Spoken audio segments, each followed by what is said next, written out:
Good evening and welcome. This is Ed Pozzuoli, president of Tripp Scott, and with me today, I'm so honored, Betsy DeVos. Betsy, welcome.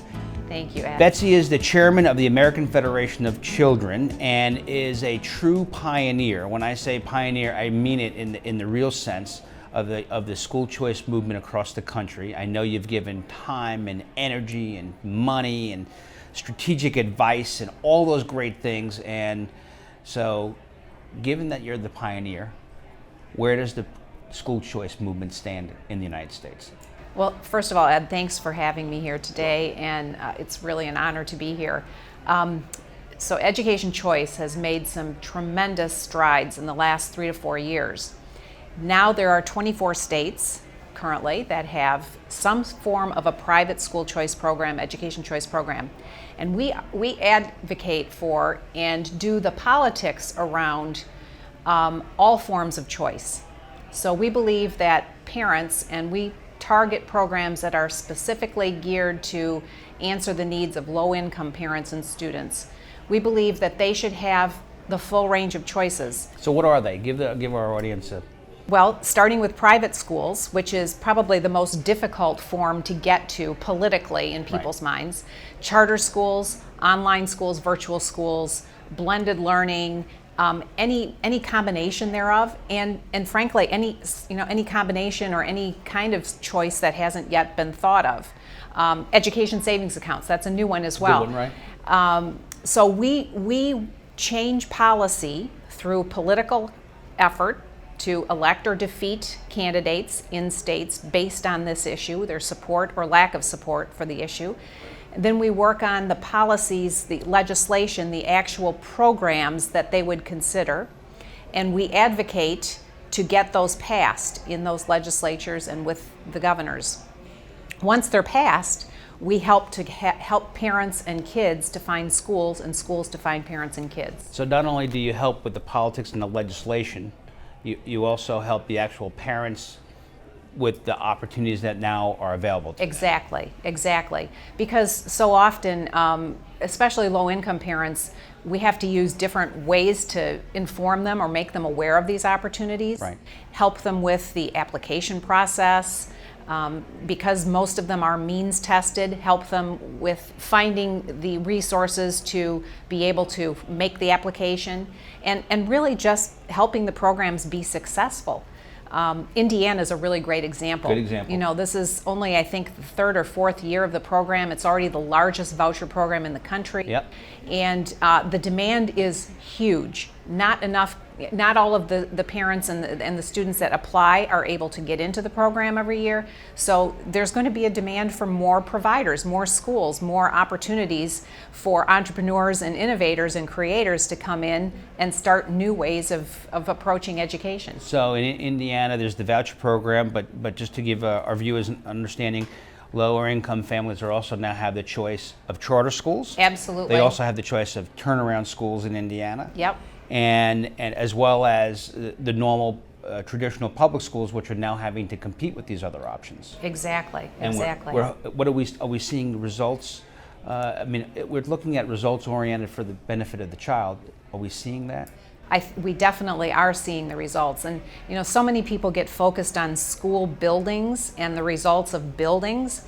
And I encourage them to really look at each individual child, because that's what we're really concerned about, right? How much is one kid learning, or how much is one kid getting turned on to new opportunities and new things that they haven't even been introduced to previously. Right. Now, I know that Florida is a dear spot in your heart. Yes. You live here, and so tell us a little bit about what's going on in Florida and some of the developments in the school choice movement here. Well, Florida, I always cite Florida as really the farthest along in terms of providing the widest range of choices and the greatest access to those choices of any state in the country.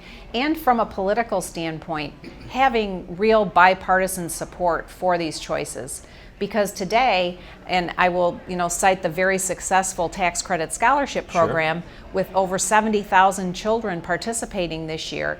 That program, however, is under attack by those who are defenders of the status quo And that will have to be litigated, but we're very confident that as that program and all the choices in Florida continue to grow, and as more students find success because of those choices, the constituency for choices, the full range, is going to continue to be very strong and grow even stronger. So those opportunity scholarships, explain to our viewers what that is. The Tax Credit Opportunity Scholarship is a tax credit against corporate taxes in the state of Florida. So if you have a business that pays Florida state corporate taxes, you can redesignate up to, I believe it's 75% Right. of your corporate tax burden to the state annually into a scholarship fund. That scholarship fund then is vouchered out or given out in incremental amounts Right. to low-income students and their families to choose the school or education setting that's going to work best for them. So then the child and their family can use the voucher and attend a private school or a parochial Exactly. school, whatever. Exactly. And since there are no state monies involved, it's all essentially private monies with the tax credit method. Exactly. Okay. Exactly, because those funds never go into the state coffers to begin with. So for some of our corporate partners who will watch this, It's there's a great clearly an opportunity. for them. Absolutely it is. Talk a little bit about in Florida the charter school movement, because that's another element of choice in Florida. Well, the charter school movement in Florida continues to be strong and grow even stronger. And About a quarter million kids, right? Exactly. Charter Schools USA, great provider of great opportunities for kids. Having visited one with John and Sherry Hage Yeah. not too long ago, very impressed with the approach to learning, to education there. And charter schools are a very vibrant option and opportunity for parents in Florida too.